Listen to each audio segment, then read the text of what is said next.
Good afternoon and welcome to today's retail webinar brought to you by IBM and Cornerstone On Demand. The partnership between IBM and Cornerstone combines IBM's cognitive solutions with Cornerstone's market-leading talent management solutions to create a forward-thinking, modern workforce and culture of growth. Today's webinar will review results from a 2016 major global research study conducted by IBM's Smarter Workforce Institute. This survey explored why employees are leaving and what organizations can do to keep their talent with enhanced employee experiences. Now, it's my pleasure to introduce today's speakers, Dr. Tom Tonkin, who is Cornerstone's Principal Consultant of Change Management, Thought Leadership, and Advisory Services, and Sherry Feinzig, who is the Director of IBM Talent Management Consulting and Smarter Workforce Institute. I'll now turn it over to the experts to further introduce themselves. Sherry, Tom, the floor is all yours. Great, thank you, Chelsea. So this is Sherry Feinzig from IBM. I lead our Smarter Workforce Institute as well as our talent management consulting group, and I'm delighted to be here and sharing the stage with Tom. Thank you, Sherry. I also, as well, appreciate the time. I'm fairly excited on how these two sort of ideas and that are going to come together. I have an opportunity and actually the good honor and fortune to be able to spend some time thinking about these kinds of things. So employee engagement and the associated trends behind them, and working with Sherry to prepare for this webinar has been a treat as well. So I look forward to presenting our findings to you. Great, thanks, Tom. So I'm going to start over with kind of an overview about our research. So part of our mission at IBM's Talent Management Solutions is bringing trusted research-based insights to HR leaders. And one way that we do that is through our Work Trends study. And Work Trends is a large global survey based on a research sample of workers across multiple countries and industries, numerous job functions and job levels, and thousands of different companies. So this is not a reflection of IBM employee data or IBM client data, but rather a research sample of workers from around the world.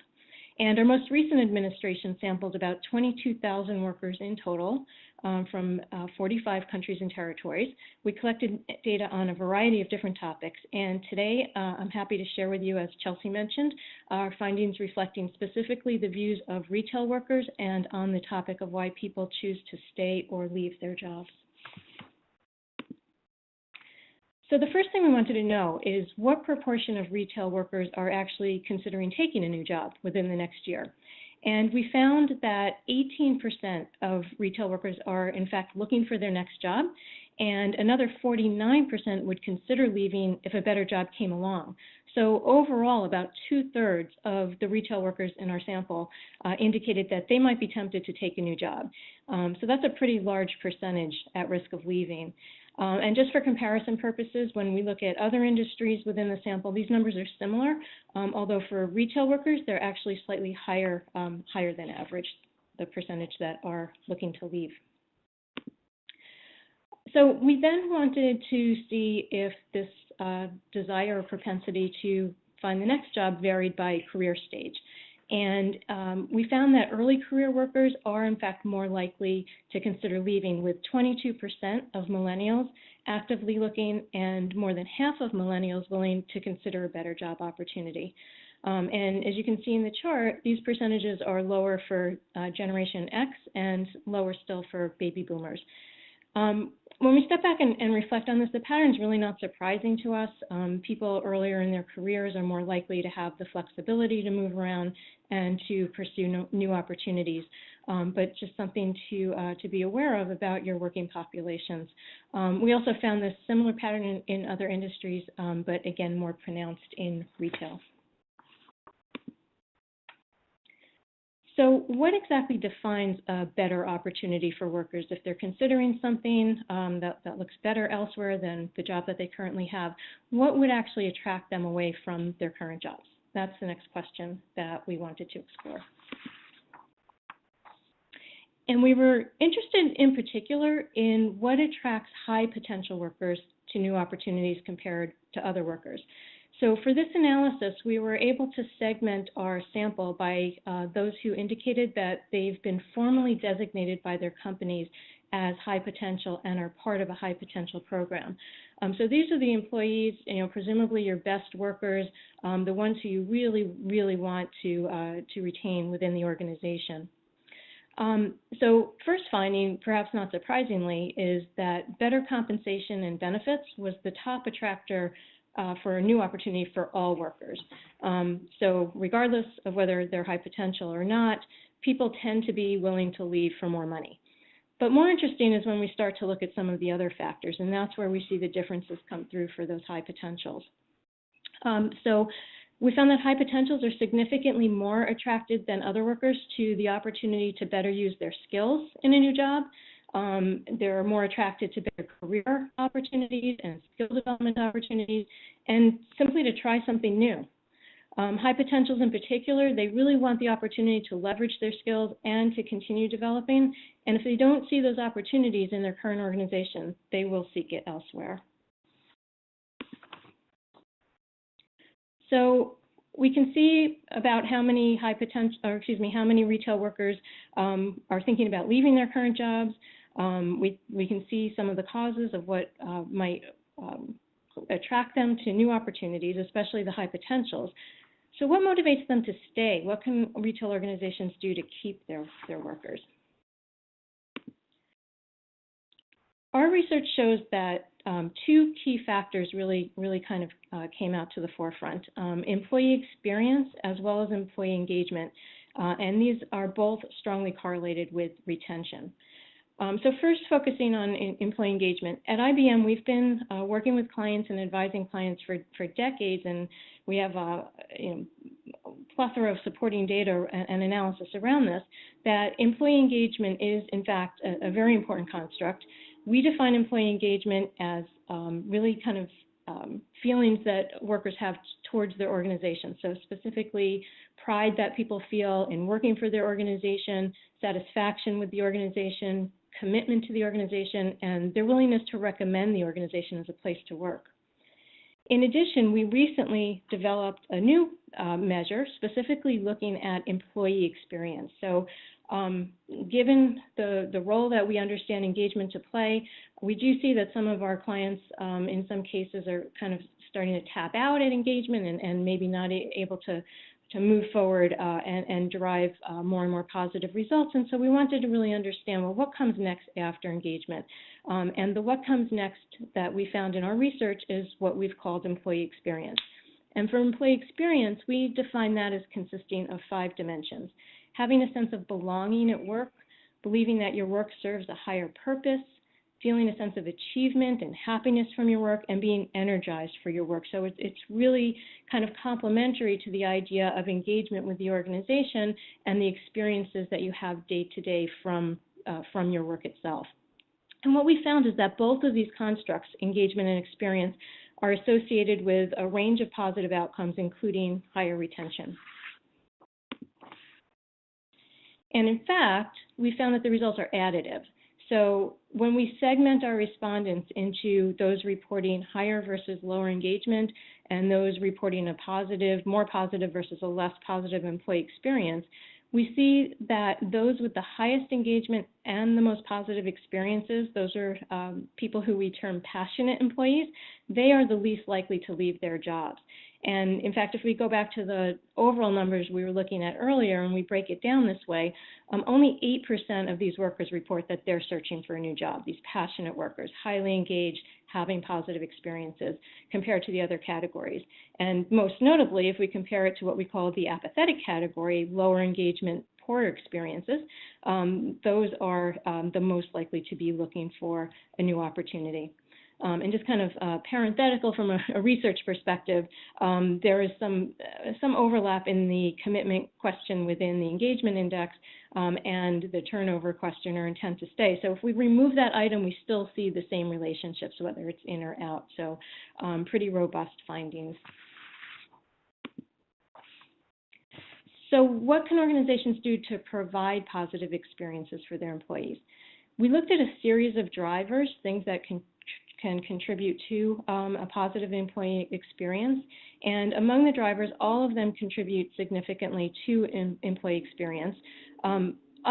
These drivers, the strongest one that we found is meaningful work. So to the extent that organizations can design jobs that allow people to use their skills, to contribute meaningfully, to feel that their work matters, workers are much more likely to have a positive experience at work and be much more likely to want to stay with their current job. And with that, I'll turn it back to Tom for a more personalized look at how to build commitment and encourage people to stay. Thank you, Sherry. I appreciate that insight as it pertains to looking at the entire population. And to Sherry's point, what I'd like to talk about now is you wake up in the morning, you're going to get ready to go to work, right? We're all employees, right? So we're looking at ourselves as the employee, and you kind of have to ask yourself, well, why is it that I want to wake up in the morning? Why do I want to do whatever it is that I do? Now, mind you, obviously not a lot of us do this consciously or even write it down or anything. But here's what research has told us for many years ago around this idea of organizational commitment, the reasons that we are committed to a particular organization. Sherry did an excellent job framing out the engagement and the experience that influences people to stay or to go. What I'm going to now is I'd like to sort of talk about us as individual employees, as individuals themselves, and what motivates us. And in essence, what we really do is we ask ourselves three questions, again, unconsciously. Do I really want to stay, right? Meaning staying in the organization, right? This is the idea of the emotional commitment, the emotional connection that Sherry had mentioned around engagement, right? But that's the one that we kind of land on, right? That's the one that we usually think has a lot of the reasons for it, and arguably, I think it does, from the way it manifests itself in our lives and in our feelings. Again, as Sherry had mentioned earlier about those discretionary feelings that we have. But I would also suggest that there's probably two other questions that we ask ourselves.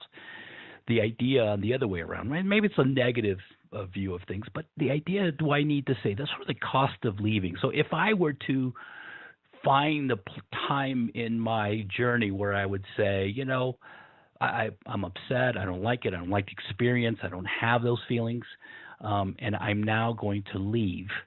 The question then becomes things like, where would I go and what would I lose? And you start sort of ruminating that in your mind a little bit around that. And then lastly, the idea of should I stay, right? The feelings of obligation. Us as humans, right, we're very communal, we're very relatable. We like to belong, just again, going back to Sherry's research, and we feel this sense of obligation. Now, to basically quote pretty much a lot of the change management theories and ideas, I'll make a blanket statement that basically says one of the reasons we would change is the current status quo is more painful than what the unknown may be on the other side. And so the question is, what can we do as organizations and as leaders to alleviate some of these questions that, again, unconsciously as employees, we may be asking ourselves?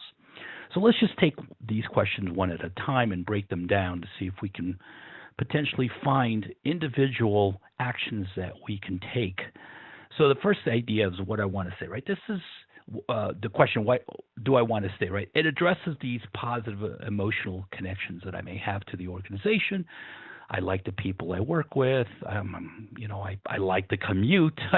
A lot of these kinds of things that we tend to see very physically, right, manifests itself on a daily basis. You don't have that Sunday night or morning dread when you wake up or when you go to bed on Sunday night that you have to go do this thing. You're actually looking forward to it, right? That's kind of the gauge. Stepping outside of the research a little bit and say, we all have had that feeling, unfortunately, where we have that Monday morning dread having to go to work. And again, where does that get induced? Where does that fire get stoked? And it's this idea of a positive work experience. I go back to what Sherry said earlier about the employee experience. This is where it comes. Uh, what are things happening? Is it frustrating to do your job?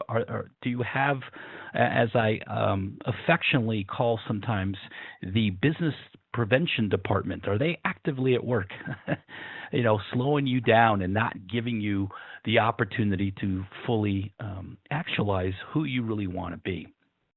And once you answer those things, once you understand what it is and where it comes from, and let's suggest that potentially any individual, or in this case, maybe your entire organization, is on the negative side of these feelings.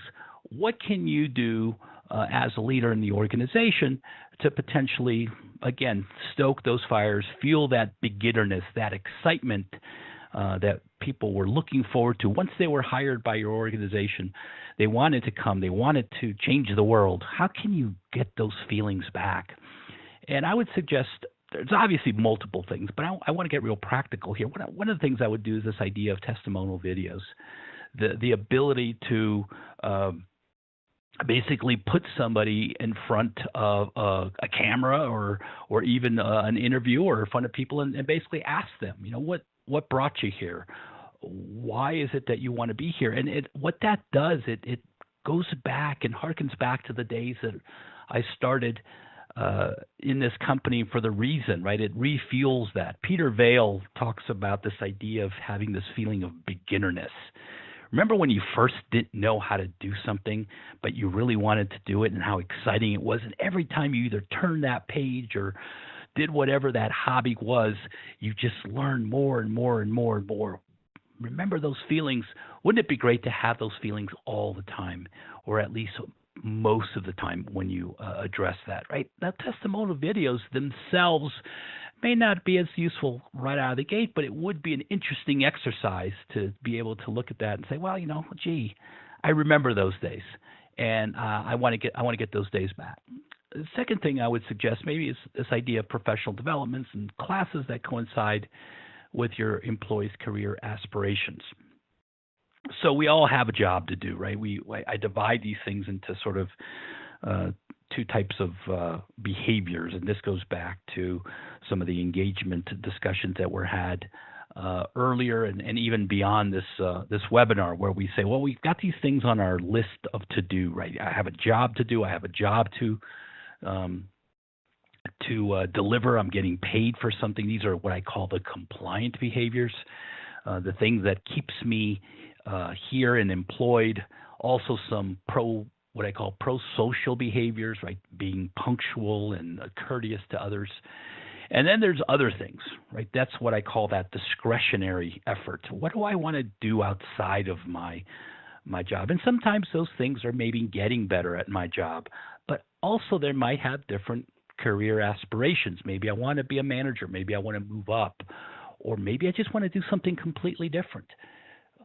Do you have an opportunity, a set of facilities, a curriculum, something that would coincide with your employees' career aspirations? I think the unspoken question to that answer is, do you even know your employees' career aspirations? Obviously, you would have to be able to provide those facilities. And then lastly, very, very simple, this idea of recurring team meetings at every level. I think we look at meetings and sort of groan and roll our eyes and try to minimize those. But I'll tell you, in a very diverse workforce that a lot of people work from their homes or from different places or coffee shops, yes, we find greater levels of efficiency. We find greater levels of flexibility for the individual. However, are we mortgaging those feelings of community because of it? And so when having recurring team meetings at every level, I'm not necessarily suggesting that people go sort of round robin and start telling everybody what they did, but potentially utilizing that to gain the community and have yet another place to spark those emotional feelings and connections that I spoke about earlier. So hopefully that's some of those ideas that you can move forward in a very practical kind of sense.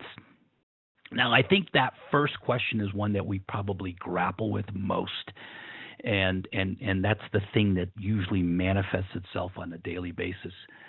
So the next two, like I said earlier, I think are sort of more implicit and forgotten, but nevertheless very powerful and things that need to be put to the forefront. So the first one is this, or the next question, or what it is this idea of calculating that cost of leaving in the organization.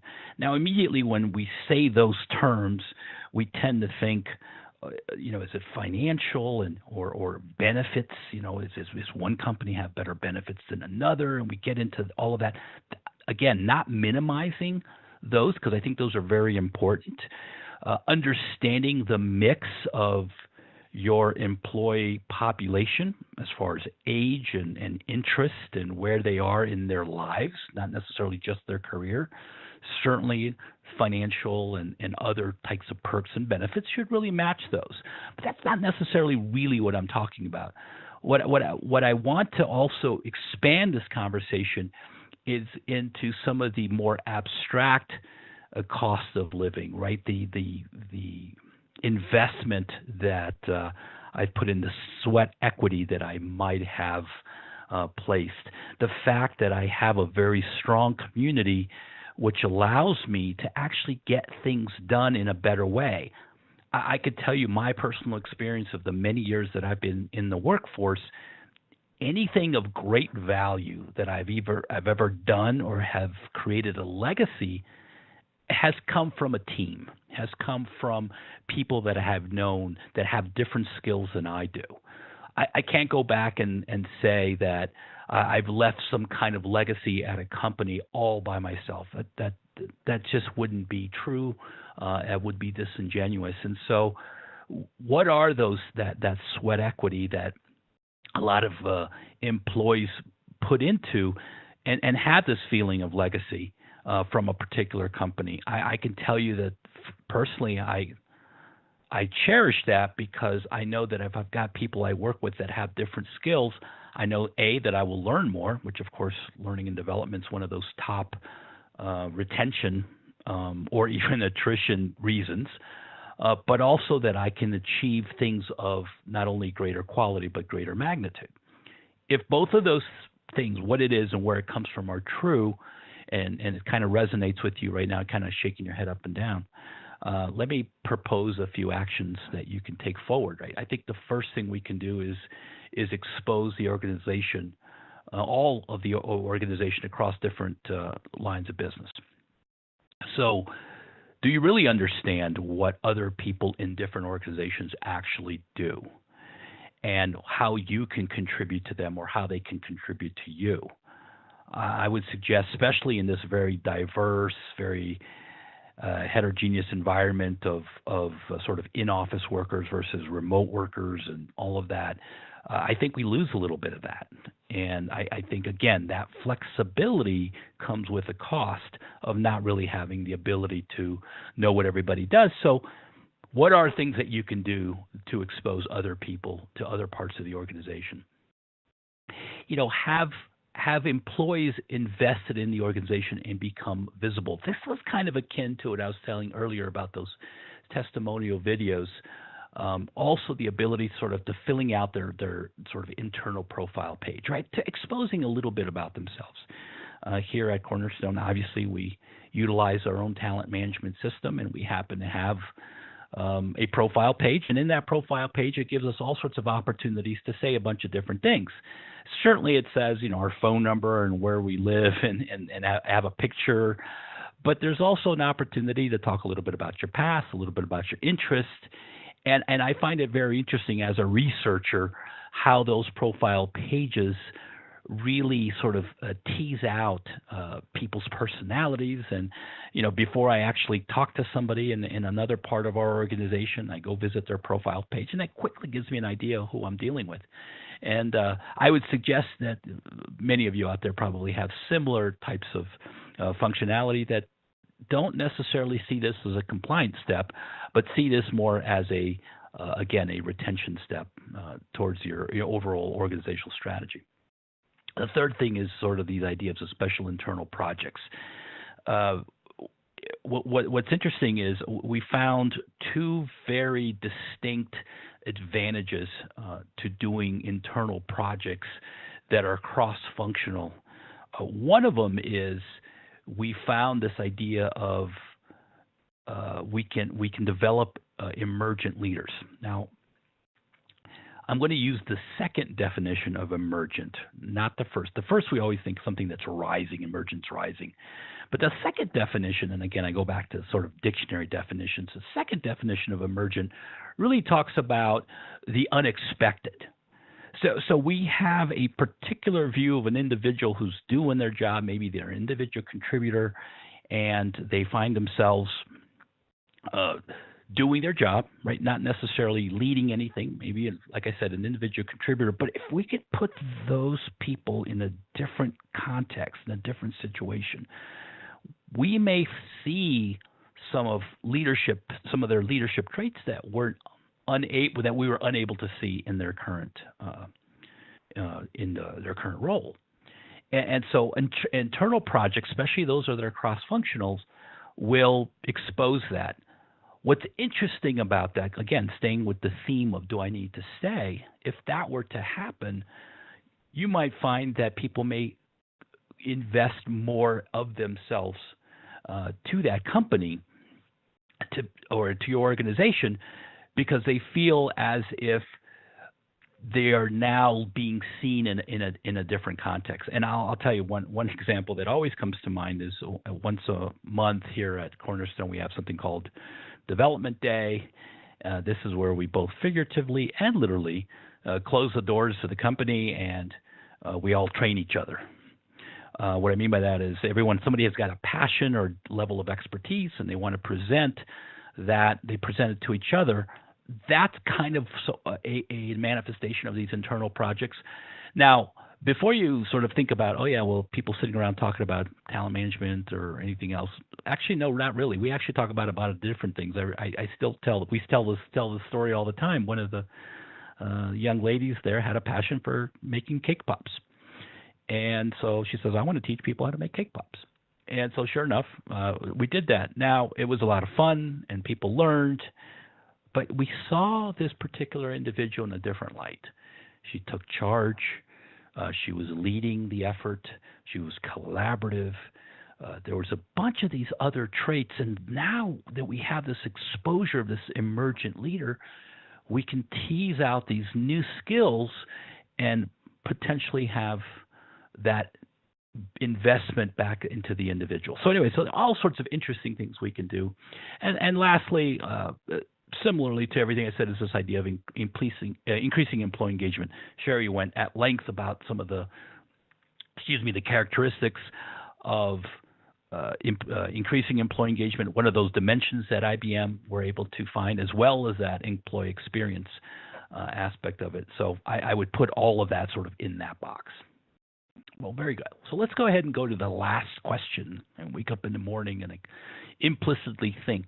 There's this other way. This is sort of the opposite of what I just said, right? This feeling of obligation to stay with the organization, right? We are inherently communal creatures. We have a sense of belonging. We want to have a sense of belonging.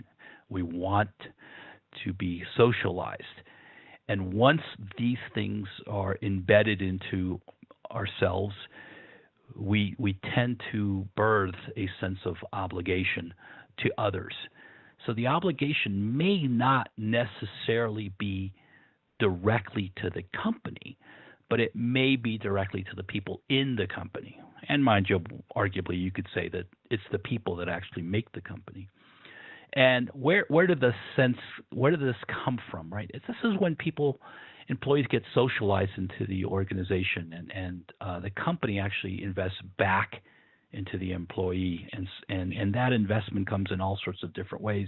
I talked a little bit about that earlier. Again, Sherry talked a little bit about some of the actions that we can take to increase or improve experience as well as engagement, and so I won't sort of beat that one to death, but let's talk a little bit about some of the steps that we can take, right? So I would suggest one of the first things is invest early into an employee during the onboarding. Now, what's interesting, I find onboarding being one of those interesting and suspicious terms. And what I mean by that is, anytime you walk into a company and you ask them their definition of onboarding, you get all sorts of different responses. To some companies, onboarding means orientation, and I use those terms distinctively on purpose. I always think of orientations as, hi, that's the front door, here's the bathrooms, you want something to drink, here's the water fountain, that kind of thing. Like, how do I actually exist in the next day or so? Then there's obviously the onboarding piece, which is, this is what our company is about, here's where you fit. And then lastly, sort of that personal ongoing development, that mentorship, that coaching to improve what it is that you specifically do for the company. And I would suggest that onboarding as a whole, if we're going to use that as the catch-all term, it stems more than that, that 3-day or session that you go to headquarters and sit in front of a bunch of PowerPoints. I would suggest obviously it goes much further than that. And so that's what I am sort of putting into this box, is what is all the other things that you can do over that period of time. The minute that person leaves your new hire training, it's not over. There's other things that I think you can do to connect them back into the organization. The second is help the employee build a personal network. I go back to what I said earlier about anything that I've ever done of value that has created a legacy. I've done it with other people. And anybody that wants to survive, and I see that such a minimalistic term. I don't want to survive. I want to thrive. I'm going to do it with a personal network. We all know that we have those people that, here's what the rule says, and according to the process, I'm not going to be able to get to your thing. But something, I get it. I know where you're coming from. I understand you need to get this done. So something, I'm going to stay a couple hours later and get this done for you today as opposed to next week.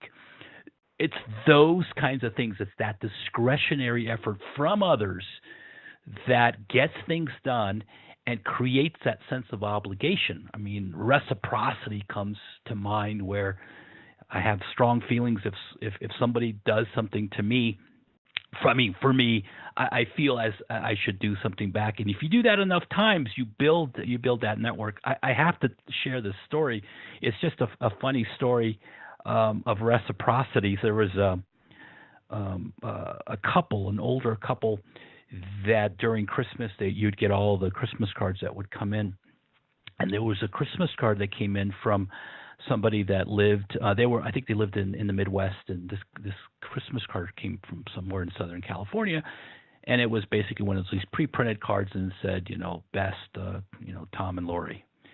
And it's like, oh, okay. And so the husband opens it up and says, hey, hon, did you ever see this card from Tom and Lori? Who's Tom and Lori? I don't know. But they sent us a Christmas card. Here's the return address. So sure enough, this other couple sent the Christmas card back because they felt. And they did this for 10 years, back and forth, until they finally realized that what happened was the person had mislabeled the address, and it should have gone to some other person on the street. But eventually they figured it out, and they called each other and ended up being friends from it. But the reciprocity, the feeling of reciprocity kicked in, and so they were sending Christmas cards back and forth. I found that just kind of an interesting and funny story, and that obviously that's sort of on the fringe of silliness, but there's a very real feeling of reciprocity that you can take advantage here of making sure that you can build those personal networks to be successful. And then lastly, obviously, the idea of sending out job satisfaction and career advancement surveys and all sorts of different kinds of surveys. I think part of that is sometimes felt as if it's a burden or a nuisance to receive all of these. But I would also suggest that done correctly and done with the right intention, opening your organization to people to know that you want to get their feedback, that it matters.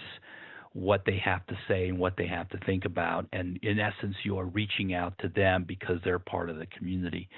So it's not so much about the data of the survey, but it is that you care about that. For those that are interested in a very academic view of that, take a look at something called the Hawthorne effect. I'll leave it at that because I don't want to extend this presentation any longer, and plus it gives a little bit of a mystery as I close this part out, so you can look it up in Google. So that closes that piece out. I'll go ahead and wrap us up on some of those key takeaways here. And again, you can read them there. I'll go with them real quick. I think part of our, as leaders, part of our responsibility here is to continue to tease out the meaning of work to employees. I think if I were to summarize what both Sherry and I have told you today is that there's a strong sentiment there. I think especially in the year 2018 and how much we do know about organizational behavior and how employees engage, that's one that seems to be bubbling up a lot.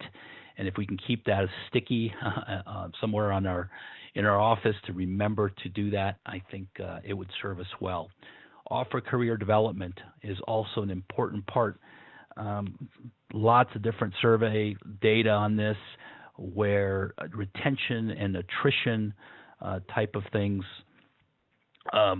connect directly to my opportunities to do career development. Ensure a more complete and understanding the skills of employees, right, to fully utilize their skills. I know that I have a certain skills that I want to utilize that potentially my boss doesn't know. If he doesn't ask, I may feel shy.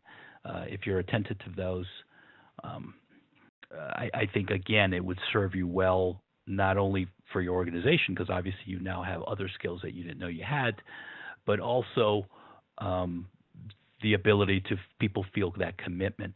And lastly, we just went through the different ideas around organizational commitment. You can see those there. Again, before I close this out, Sherry, I wanted to bring you back into this conversation and see if you wanted to add to any of these takeaways or something that we had missed. I'll give you the final thoughts. Sure, thanks, Tom. Appreciate it.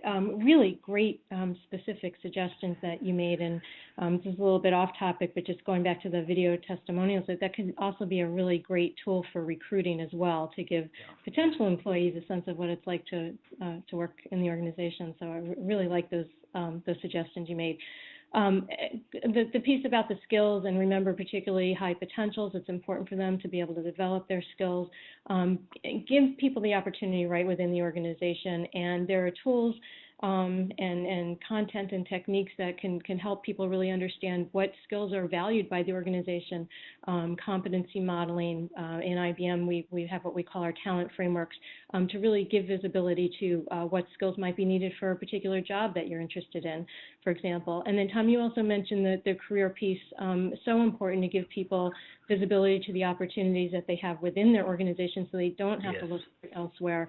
And you made a point about, it's important as organizations to understand what our employees' career aspirations are. I think sometimes as employees, we're not quite sure what our career aspirations are.